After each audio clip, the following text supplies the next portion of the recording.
শাকিব খানের তুফান সিনেমার মিউজিক গান গান কোথায় থেকে আইছে, কারা এই গানে অভিনয় করছে, কফি না রিয়েল, বিস্তারিত থাকছে এই ভিডিওতে। সমস্যাটা কি কই ফেলাও? সমস্যা হইল গিয়ে অনেকে কইতাছে গানটার নাকি কপি করা হয়েছে। কপি আসলে কি কপি জানি না, বিষয়টা একটু ব্যাখ্যা করবে? অবশ্যই করব। তার আগে বলি দি, উড়ে দূরে গানে মিউজিক দিয়েছেন প্রীতম হাসান। অভিনয় করেছেন চলচ্চিত্রের বিখ্যাত নায়ক শাকিব খান। তারই সাথে তাল মিলিয়ে অভিনয় করেছেন কলকাতার বিখ্যাত নায়িকা মিমি চৌধুরী। এখন কথা হইলো গিয়ে গানটা আপনাদের কাছে কেমন লাগছে সেটা জানি না, কিন্তু গানটা আমার কাছে হেভি জোশ শুকনা লাগছে। এখন কথা হইলো গিয়ে গানটা রিয়েল না কপি সেটা নিয়ে হালকা একটু কথা বলতে চাই, বলবো? আচ্ছা বলো। অনেকে কইতাছে মরার কুকিলের সাথে গানটার নাকি কপি করা হয়েছে, আবার অনেকে বলতেছেন বান্ধবী ললিতা এই গানটার সাথে নাকি এই গানটারে কপি করা হয়েছে, আবার অনেকে কইতেছে আমার চক্কা মেরে দিছে গো মেম্বরের ফুলে এই গানটার নাকি কপি করা হয়েছে এই গানটা। আবার কইতেছে কি বান্ধবী ললিতার সাথে নাকি এই গানটারে কপি করা হয়েছে। এখন আমার কথা হইলো এই গানগুলোর সাথে এই গানটার কোন রকম ভাবেও মিল নেই, কারণ এই গানটার মিউজিক, ব্যাকগ্রাউন্ড, সাউন্ড সব মিলিয়ে অসাধারণ। হ্যাঁ, আমাদের প্রীতম হাসান শ্রম কষ্ট অনেক কষ্ট করে এই গানটারে আমাদের মাঝে উপহার দিচ্ছে।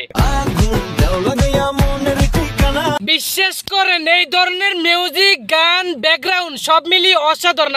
আর জীবনে এই ফার্স্ট সাকিবের এই মিউজিক গান দেখছি।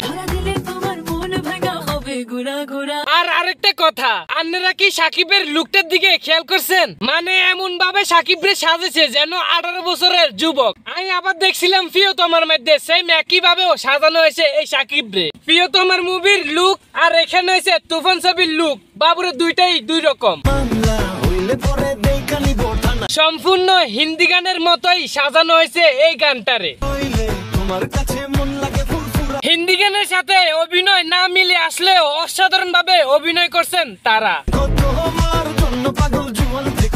সময় আর পরিস্থিতির ব্যবধানে বাংলা সিনেমা এক সময় হারাই গেছিল, কিন্তু এই গানটা আবার সবাইকে মনে করিয়ে দিছে না বাংলা সিনেমা এখনো জেগে আছে। আর যারা মনে করেন এই গানটারে কপি করা হয়েছে আর তাদের উদ্দেশ্যে বলতে চাই তুমি কোয়ালে মারি ঠো। গানের কোয়ালিটি যেহেতু ভালো হয়েছে, মুভি তো অবশ্যই ভালো হবেই। তাই আপনাকে ভুল ধারণাটা বাদ দিয়ে হলে যাইয়া ছবিটা দেখে আসেন। মুভি দেখার পর যদি আপনাদের কাছে ভালো লেগে থাকে তাহলে অবশ্যই আমার ভিডিওটা শেয়ার করবেন। ভুলে যাইয়েন না তুফান ছবিটারে গরম করার জন্য, হল গরম রাখার জন্য এই গানটাই বেস্ট। যাই হোক, আজকে এন্টার গল্প বাদ দিয়ে মেইন পয়েন্টে যাই। মেইন পয়েন্ট হলো এটা, আপনারা হলে যাই ছবিটা দেখে আসবেন। অবশ্যই আমিও যাই, কথা বুঝুন। গান যেহেতু ভালো হয়েছে, মুভি অবশ্যই ভালো হবে। তাও আবার সাকিব বলে কথা বুঝুন। বাংলাদেশের নাম্বার 1 একমাত্র সাকিব খান একজনে আছে, কথা বুঝুন। লুক দেখলে আপনারা বুঝতে পারবেন, ছোট্ট বাচ্চা, মাসুম বাচ্চা, বড় বাচ্চা, কথা বুঝুন। সব ধরনের অভিনয় জানে এই সাকিব আল হাসান। তো যাই হোক, অনেকে আবার আরেক কইছিল যে মনান তারে নিয়ে হালকা করে একটু কথা ক, কিন্তু তখন চট ভিডিও গুলো দিছে, কথা বুঝুন। হুরাগান আইও না, হুরাগান আইছে কাইলে রাতকে, আজ যে মনান শুরু করছে আন্ন করে নিয়ে, কথা বুঝুন, মানে রিভিউ। তো যাই হোক, আমার ভিডিওটা যদি বিন্দু পরিমাণ আপনাদের কাছে ভালো লেগে থাকে অবশ্যই শেয়ার করে দিবেন, আর যদি খারাপ লাগে নামটা মনে রাখেন।